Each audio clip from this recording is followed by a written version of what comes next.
Welcome to the Splendid Science of MMA podcast, part of the MMA Today podcast network. The Splendid Science podcast is a podcast where we talk to the game's best analysts about what they look for when they are watching fights. This is our very first episode, and we picked one of the game's best to start us off. Dan Tom breaks down fights for MMAJunkie.com. He appears on MMA Junkie Radio and his own podcast, Protect Your Neck podcast. Dan, how you doing? Good, man. Thank you for having me. It's an honor to be here, especially, for MMA Today to, choose me as one of your people to come on and talk some fights, man. It's always fun.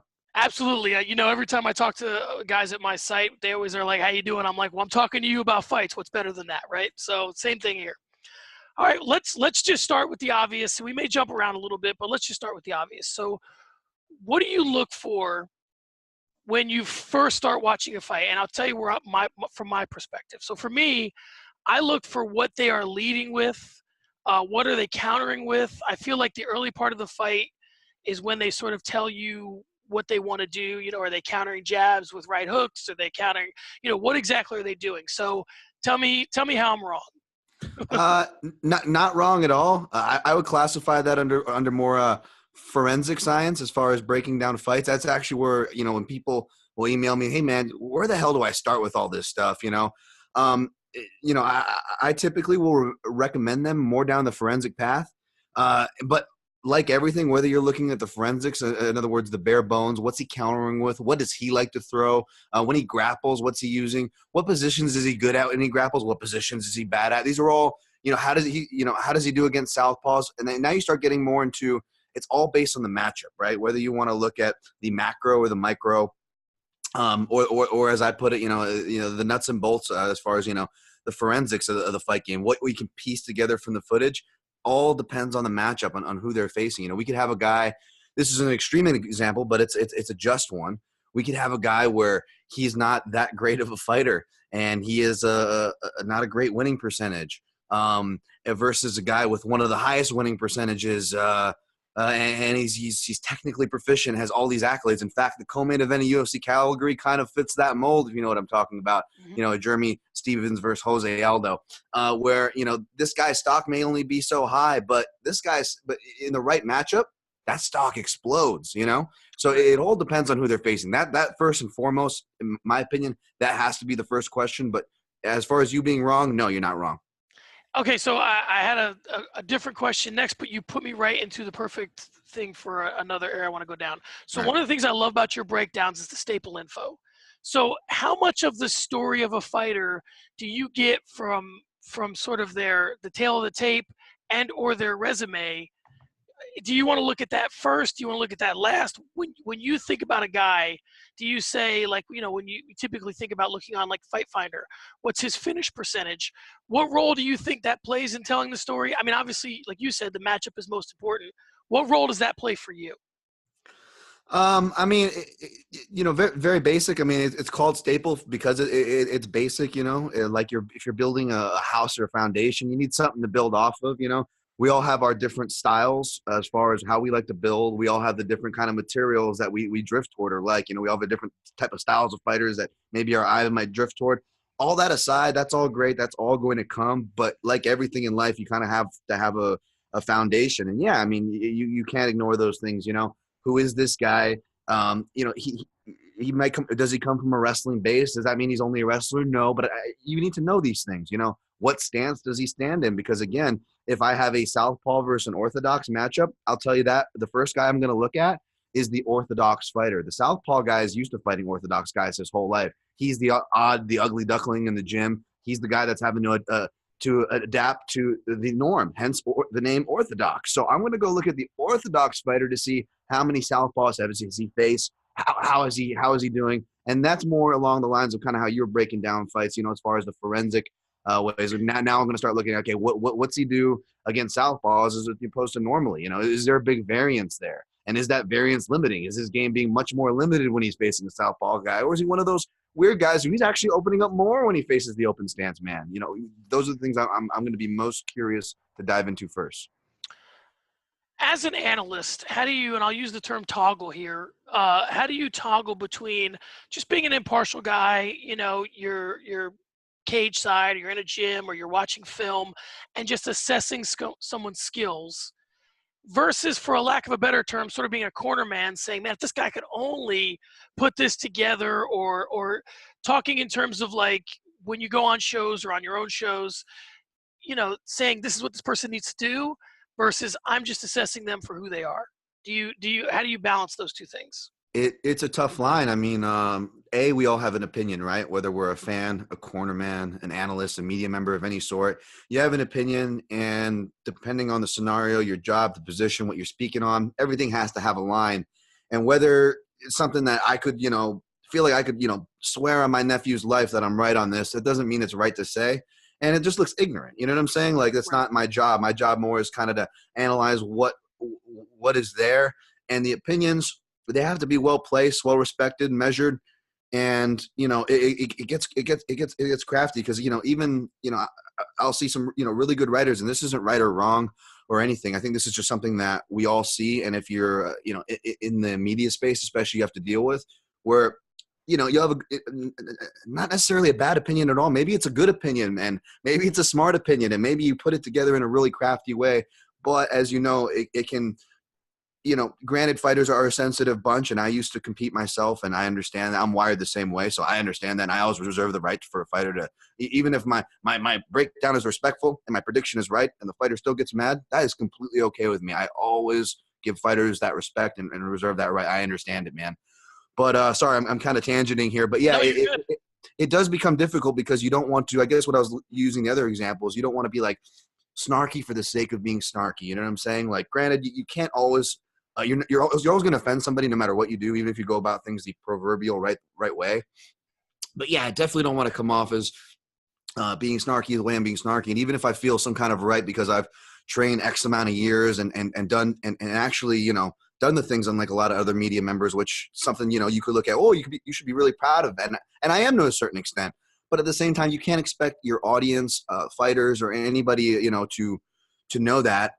And rounding back again, what is your job? My job is just to do this, man. So I got to really be careful to stay in those lines.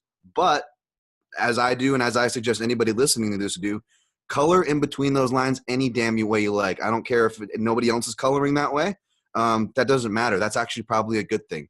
A path of least resistance, which is a whole nother kind of career-based conversation and approach on how to attack careers. But yeah.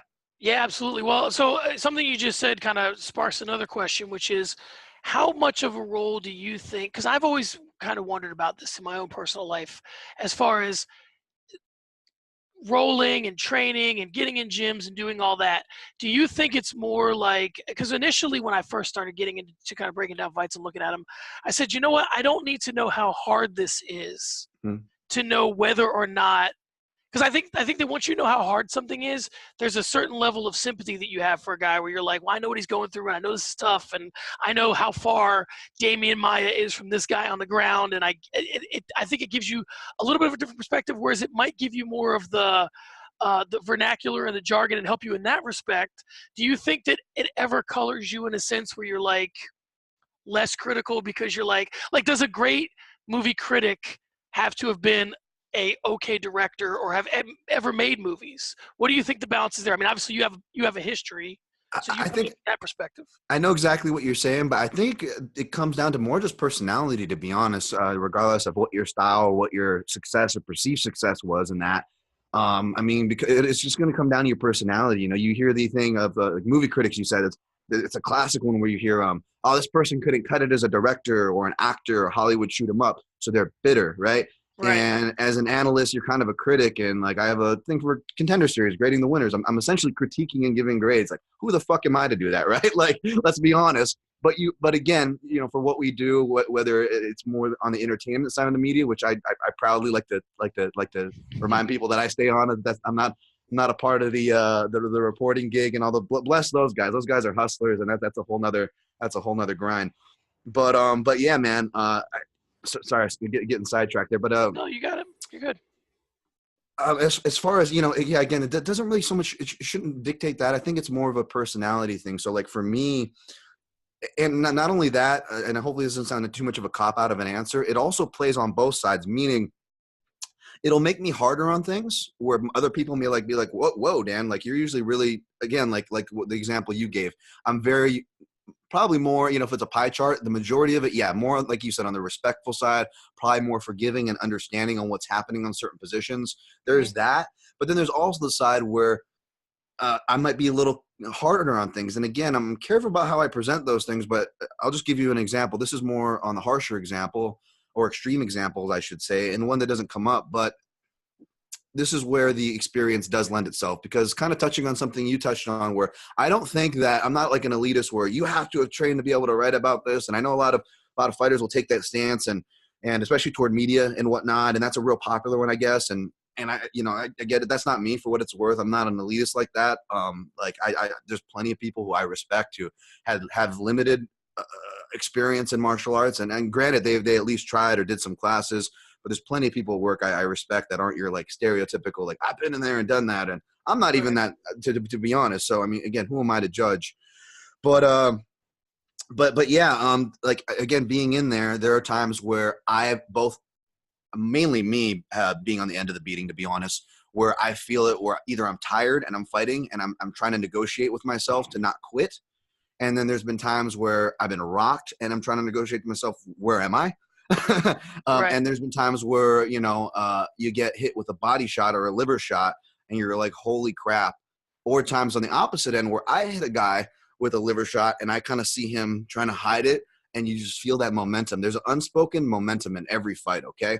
And this is where a lot of, not just analysis or anything, like even just people just trying to predict outcomes, or, when they're breaking down fighters in a friendly manner or, serious matter, something that's kind of missed. And because it's hard to really, there's no metric measuring it. And it's the unspoken momentum in a fight. And that's where, again, the examples I just cited were mainly, again, me being on the receiving end, but also on the giving end too. You develop that sense to now where when I'm watching footage, it might not register on someone's eye that might, okay, there was a momentum shift there.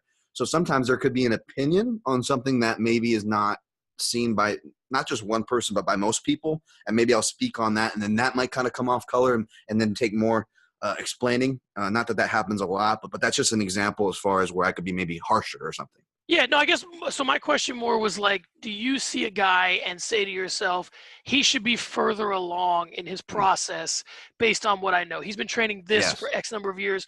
Or by the other end of the spectrum, would you say where, like, maybe I'd be critical of someone in a certain position where you're like, no, that's really hard. And I've been in that position and I know it's hard. So you maybe cut him slack that I wouldn't. Or on the other end of the spectrum, you're harder on a person because you're like, listen, he's been in training at this gym. It's a high level gym for 5 years. You don't get caught in that. Do you see what I'm saying? 100%. Yeah. Does your experience ever play in that way? And there's examples like that on both sides. And you put it great. Like, there's guys where it's like, man, they've been at it so long, and there's so many that are coming to my head that I can't say, and I have a name for the next example. But the first one is, there's so many guys where it's like they should be farther along from their athlete. And I'm using this as, it's very basic, but I'm just being much more clear with it now in my breakdowns, where athletic ceiling and skill ceiling, because they're two different things. But they're just the two basic measuring sticks as far as, again, where if you're breaking down kind of back to the beginning of our conversation, assessing a fighter, right? Skill ceiling and athletic ceiling. And guys, usually the athletic ceiling is the first thing to show. The skills develop later, traditionally, right? And some guys, you're not seeing the skills with their athleticism. And then, like you said, they have a gym or something on top of it, or that gym specializes on a thing on top of that, and they're getting caught in that. Then it's like, whereas then you have on the other side where you have maybe you have like a Brad Tavares or something, where he's not getting finishes. He's doing decisions over and over again. He's not very exciting, but there are things that he's really doing he's not getting credit for. So I also feel it as a duty. Maybe Tavares is a bad example because he's a Hawaiian from my backyard of extreme couture, but it doesn't matter. Like, there's plenty of guys that Dan Tom's really high on, and I'm like, that most people aren't. Like, well, why are you high on this dude, Dan? Like, that's, but I feel like it's a duty to express this part of this guy's game that might not be getting a lot of credit. So in terms of yourself as a fan or a guy as you're watching tape, like, what do you prefer to watch? Meaning, like, do you like scrambles, stand-up, groundwork? When you see a fight going in a certain area, are you just like, okay, or you just kind of, at this point, you analyze so much that you're just like, not numb to it, but you don't, you know what I'm saying? Yeah, again, matchup indicative. Scrambles. I like you say scrambles though, because scrambles. If I was to do a pie chart, everything's gonna be indicative on the matchup for my analysis, because it's mainly I'm predicting which man is going to be the victor between two or woman, right? Mhm. But if there's a pie chart, you nailed it. Scrambling. Word the Neil Melanson: scrambles win fights. So when I see a guy that's just a dog in a scramble and knows how to scramble, that's real. That's really really huge. And you really look at where a lot of the finishes are coming from. Everybody knows how to defend triangles these days, right? And everybody knows how to defend rear naked chokes. If you get a back control now, it's more just like, oh, sweet, I got back control. I'm going to win the round with control time. Unless the guy is proverbially kind of giving the choke up or he's already hurt, you're not going to get that at the high level. You don't see that. We see it so much less. Those percentages have gone down.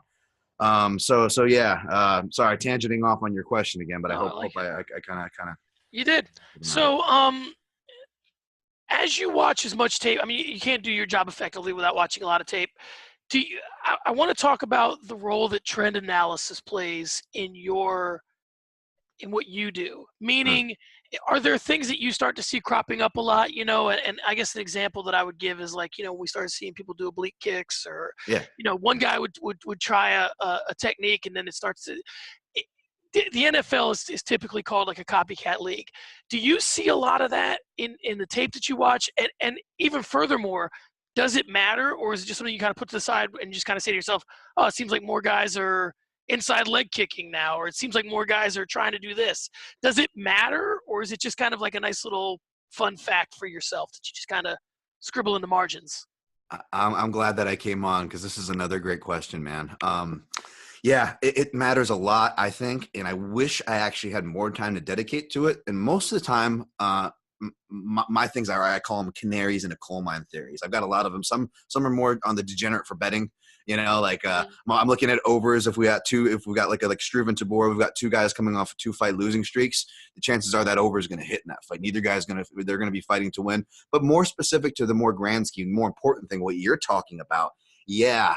Um, Leg kicks was one I just was actually talking about. My most recent breakdown with Stevens and Aldo. Stevens has been, Aldo is the king of leg kicks, but we've seen Stevens kind of is one of the guys. Of course we hear Rogan rightfully so giving Benson Henderson his credit due for using him in the octagon, but Stevens definitely one of those guys hammering home the lower calf kicks lately. So there's like specific trends like that, but then there's a kind of more macro trends, right? And here's one that I'm thinking of, and there's this argument I've never given too much credence to it, where this was the age where Hoist Gracie had jiu-jitsu, and then we had the Mark Coleman and ground and pound and wrestler, and then this was the era of Striker or Chuck Liddell, and you hear these kind of things, and the grapplers have retaken over. Well, right now we're in a grappling heavy thing, and the percentages start coming in later. Now we're in the 2000s. Now those tell a different trend. To Right. be honest, I actually think we're moving toward a striker's trend. Um, for the fact of we are seeing much more guys who aren't wrestlers, like the George St. Pierre anomaly, where he can wrestle, but he's not a wrestler. Like there's a bunch of guys we can actually say that about right now.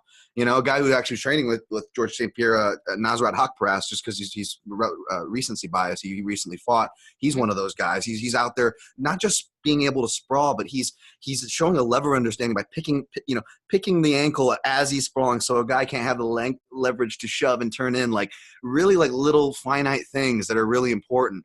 And then also, with refs, we're seeing refs kind of, we saw it in this last card, right, where there are guys that are hard and fast to their rules, where McCarthy, where as far as stand-ups go, he's real strict on that than most, and I appreciate that.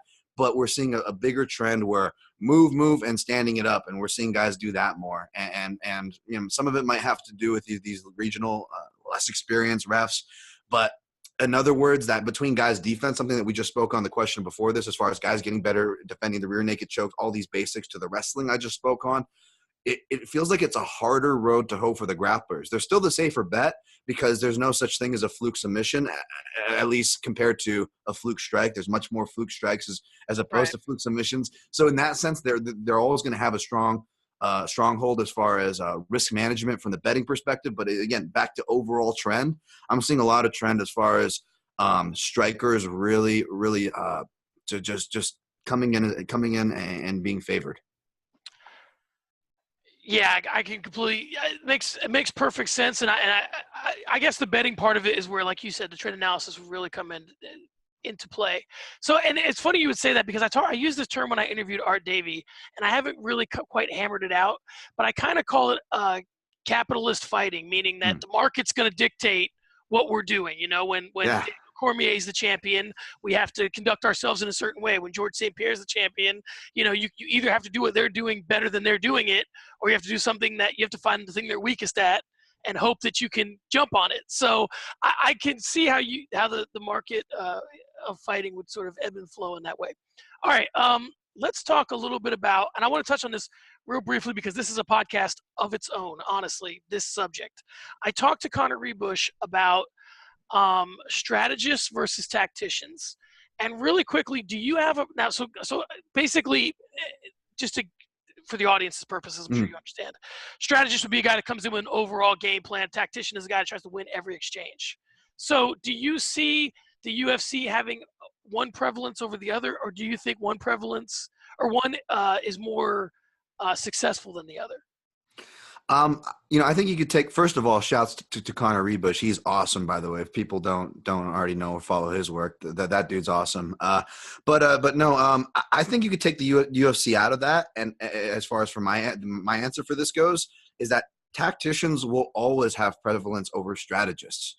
And I say this because it's kind of a trend that you see even in other sports, like a utility player in basketball isn't exactly a strategist, but it fits under the same umbrella as far as an underrated role in sports. And you typically see those characters not get as much credit. You know, the Scottie Pippen versus Michael Jordan comparison. Now I'll use Scottie Pippen as a strategist. He, the guy coordinating practices, playing the power forward position, having to be able to play all the positions and think more broadly. Whereas a guy like Jordan, who could just outreact a guy, and hit the crucial plays for the team in the broad scheme of things, but also deliver on the highlight package side. I don't know if that's a bad analogy or not. It's perfect. Yeah, no, it's a good one. And so when we take that back to fighting, that the tacticians, the guys winning exchanges, if I were to, again, playing in, nothing is definite, obviously, but if we're talking in broad strokes, pie charts, percentages, who's your good tacticians out there? Who are they? They're probably going to be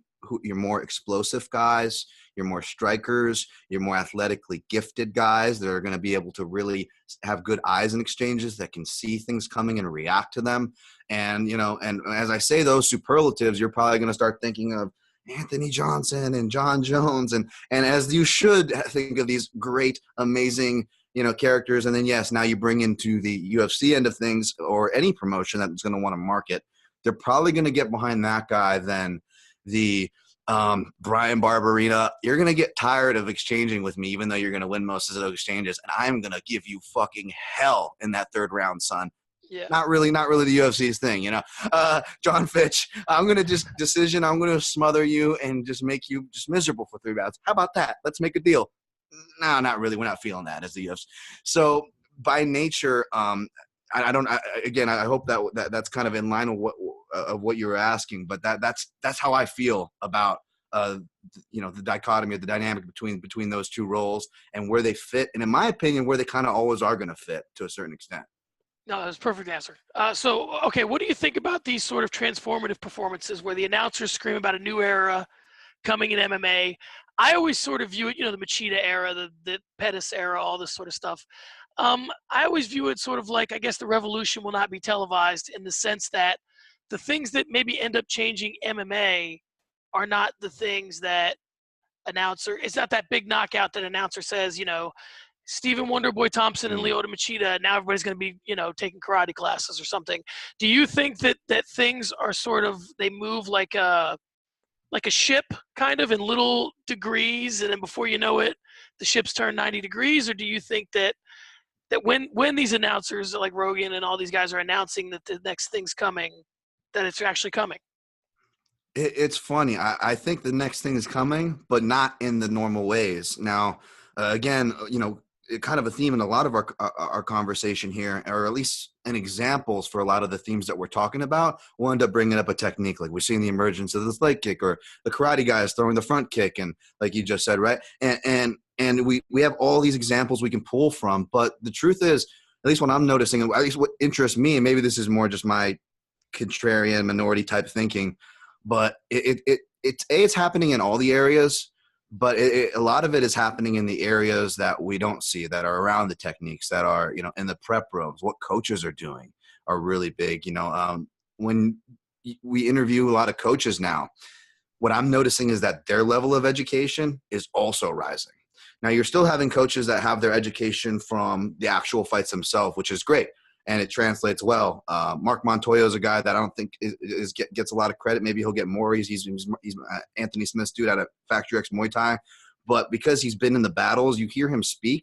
He's doing something like Greg Jackson does, which Greg Jackson obviously is great. You don't need me to tell you that. And one of Greg Jackson's strengths is how he speaks to his fighter. But Montoya is able to do that in a way too, from gathering from his experiences. And you talk to the guys about the level and the sciences, and they're bringing that in, translating to their fighters. And of course, the strength and conditioning side, which is always evolving, and that's super interesting if you're a strength and conditioning head, as far as all the sciences and even the nutrition aspect. That's something, so it's crazy. And I think all of those things are integrating. Whereas I try not to get too hung up in the woo-woo things, like a guy hitting a fancy submission hasn't been a big deal to me. Even the jiu-jitsu trends, when, following the Berimbolo trend that just fucking skyrocketed in the last decade, and playing off those things. And granted, I'm not the biggest ski guy, so I know I'm probably not the best person to speak on it. I'm being more of a no-gi guy myself. But again, it's more that example of, like, I'm not going to get too caught up in the flair, because only certain stuff, when you're looking at MMA, is going to translate to that game. So you see a lot of whether it's the movement flair or the jiu-jitsu flair, that's all great, and it's not bad, but only a certain base level is sinking in. Yes, you will get like a technical trainer guy will hit this, and everybody's going to try it, and that's always fun. I remember being in the gym in an amateur team practice, and fucking every other training partner trying to goddamn Showtime kick on me, because at the time that just happened, right? Like, goddamn, stop using anyone. It was like spar by the walls, because some asshole's going to get an idea in his head. But so there is that too. But I've been trying to look under the more the rocks less looked under, which is a terrible way I just put that. But yeah. Well, no, but I think the better example is, like you said, the flair versus, like, something like dirty boxing, or something like leg kicks. That's a little bit more foundational, even foot stomps, or the way that guys are. Versus, like, Mighty Mouse taking a guy down and armbarring him on the way down, or like I saw there was a trend where when guys would get somebody rocked, they go for a submission instead of a straight TKO finish. Yes. So those are things that may be situational, whereas the other trends of, like, maybe some of Daniel Cormier's clinch work is gonna, they're gonna see the advantages in that. And then I think that when Cormier fought Stipe, it was very clear why Jones was able to avoid what Stipe wasn't. It's the reach, it's the able to keep Daniel at bay. Once Daniel got Stipe in the clinch and Stipe had to react to it, it was a different story than dealing with John Jones. So how about this? How about Daniel Cormier just explaining, along with Cruz and Felder and all these guys, and Stan before them? I think them just doing a great job of explaining these concepts, on the commentary. I think that's kind of taking the bar up, right? Than the old Rogan and Goldie days. That stepped up too. I think that helps the whole lexicon. Well, they really did a great job of choosing those guys, because if you look at the guys they got, most of them are champions, or on the, they don't just pick like just any guy that's interested in getting on camera. All right, I'll get you out of here on this one. So what are the performances that you've seen that made you sit back, throw your pen on the notebook, and just say, okay, this dude is clearly painting with a different brush than the rest of the game? My examples would be, obviously, when TJ Dillashaw fought Renan Barão. I know a lot of that came from sort of mimicking Dominic Cruz in the gym. But for me, the one thing, and this never took off, Dan, and when I saw it, I was like, this is the future of MMA. When Randy Couture fought Tim Sylvia, the type of head movement he had to utilize to be effective against Sylvia, I was like, this is the beginning of more head movement in MMA. Now, guys like Cruz and, like we talked about, Dillashaw, but I thought when Couture did it, I was like, okay, guys are going to move their heads better in MMA. So what performances have you seen where you were just like, all right, this guy's not of this earth, or this guy is like not – obviously some of the physical stuff Yoel Romero does, but, is it as simple as just saying GSP? Man, GSP, obviously. Well, first of all, how you can use GSP for so many great examples, but and again, this might be going to the well for people that know me, but this person kind of provides kind of two answers, so I'll go with him rather than waste the time searching and him and Han, because there's so much. This is a really great question, John. Jeez.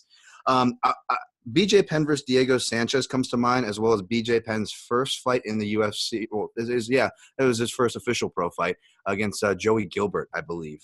Both those fights. Okay, now with the Joey Gilbert fight, something I was just going back and watching. I did an article a couple years ago just about kind of revisiting Penn's career, right? And I saw something really cool in there where, I mean, he was always ahead of his time, right? Everybody knows he's an underrated wrestler, but obviously the jiu-jitsu, the boxing, the knockout power. But Joey Gilbert goes for a takedown against the fence, and BJ, he's doing the one-legged balance thing kind of, but he goes and just locks up a guillotine. And that guillotine forces Joey Gilbert, he has to fight hands, obviously. That's a defense to a guillotine. But to fight hands, you have to let go of your attack.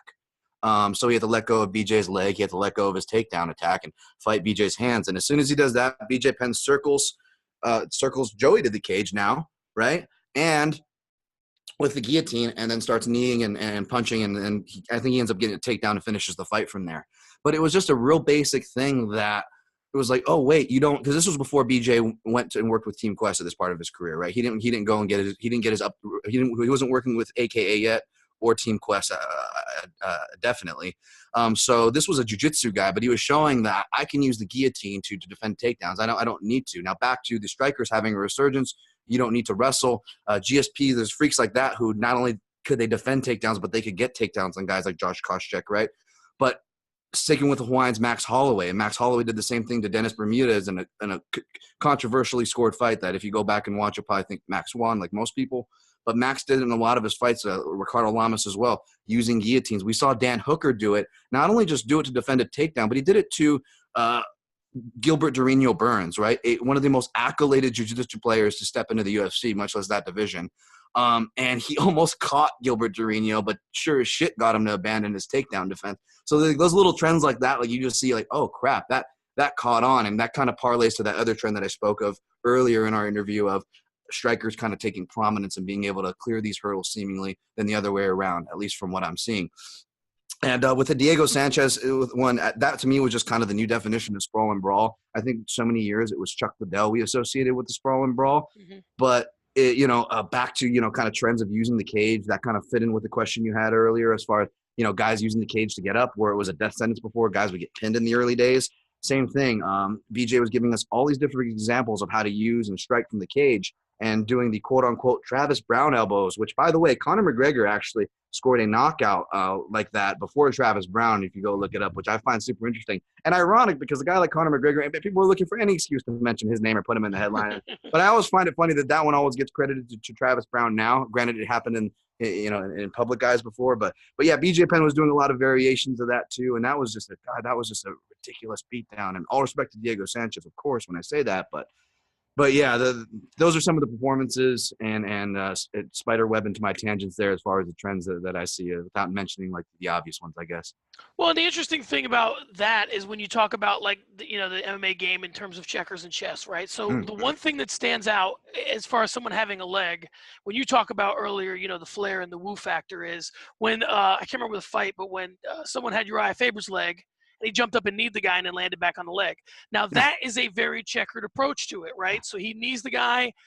Probably the guy kept the leg, right? But every fan remembers that. Whereas BJ had a much more nuanced, effective way, got his leg back, and then completely transitioned the fight. But it's like you talked about, that's the chess approach. Yeah. And I think that it's interesting in your position to understand that while you want to come at fights from the most technical perspective you have to understand that 80% of the people that read your stuff are not guys who necessarily think in chess terms. Maybe they do, but you have an and this is not to diminish readers or fans. My point is that your job is as much as an educator in this than it is to be like, it's not like you're talking with peers all the time necessarily when you write. Well, that's one thing if I can add in real quick. Yeah, no, because you're hitting on an exact point. And for people that don't know, people will compliment my writing, which I appreciate that. I think I'm a terrible writer. I mean, not that thank you for your compliments. I'm terrible at taking them. But the one thing I will say is maybe the reason why my writing can translate and speak to people for whatever reason that it does. I'm grateful that it does. I don't know why, but my theory is that I spend a lot of time teaching. I taught Taekwondo, karate, and ran the kids and adults beginners jiu-jitsu at Extreme Couture for a minute years back.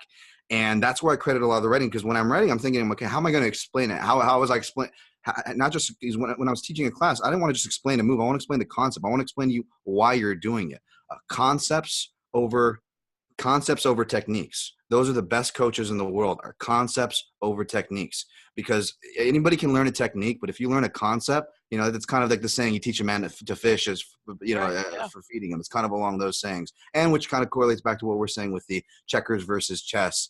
But yeah, that's where I get a lot of mine. So yes, as far as educating thing that you're hitting on, I don't want to feel like I'm up on a high horse or anything like that by any means. But then there are some times where I'm like, yeah, I'll kind of wax about something if I feel like, because I feel like it's important, to understand what I'm talking about. But more importantly, this fighter, because again, at the end of the day, it's paying respect to their game. Well, he's horrible at taking compliments, so he'll have to be horrible at taking this one. For my money, from my perspective, okay, when I'm looking into fights, for the longest time, it's you, Conor Rebush, and Patrick Wyman. That was the list for me. Like, if I was going to watch a fight, I was reading one or all three of you before I watched that fight. So now that Patrick's gone, I mean, again, you're horrible at taking compliments, but here's a great one. You're at the top of the game in analyzing fights, and that's part of the reason why, and it's a huge credit to you as a person. It's kind of like being a journalist. Like when I get on here, one of the things I had to battle against was I don't need to let the person I'm interviewing know how smart I am. I need to ask them questions that informs the public. So my goal as an interviewer is to ask the questions that inform the public, not let damn Tom think I know a bunch of shit about MMA. That's not the goal. Same thing with you. You have to make sure that you get your point across in the terms that it's not so that, the guy that teaches the advanced jiu-jitsu class goes, man, Dan really knows his shit. It's the guy that doesn't teach the advanced jiu-jitsu class getting closer to an understanding of that. And you do that phenomenally. So there's the compliment that you're going to take horribly. That means a lot coming from you, my man. I appreciate it. I appreciate the time. And again, I apologize on the initial scheduling flow, but anytime you want to chat, I'm here. I really appreciate it. Thank you. Absolutely. Well, there you have it, folks. The template is set for the discussion moving forward about fighting from a tactical and strategic standpoint. That does it for the first episode of Splendid Science of MMA. I'd like to thank the great Dan Tom. Dan, tell folks where they can follow you and what you're working on. I'll keep it simple, at Dan Tom MMA, and I'm pretty good about posting everything I got going on there. There you go. All right, guys, be sure and listen to all the podcasts on the MMA Today Podcast Network, including the Matchmaker Show with Jordan Colbert and Max Friedman, WMA Today Podcast with Drake Riggs and Stephen King, the Contender Cast with Tony Fagnano and Nolan King, Sunday Morning Corner Man with me. That's it for me. See you next time. Thanks a lot, Dan. Thank you.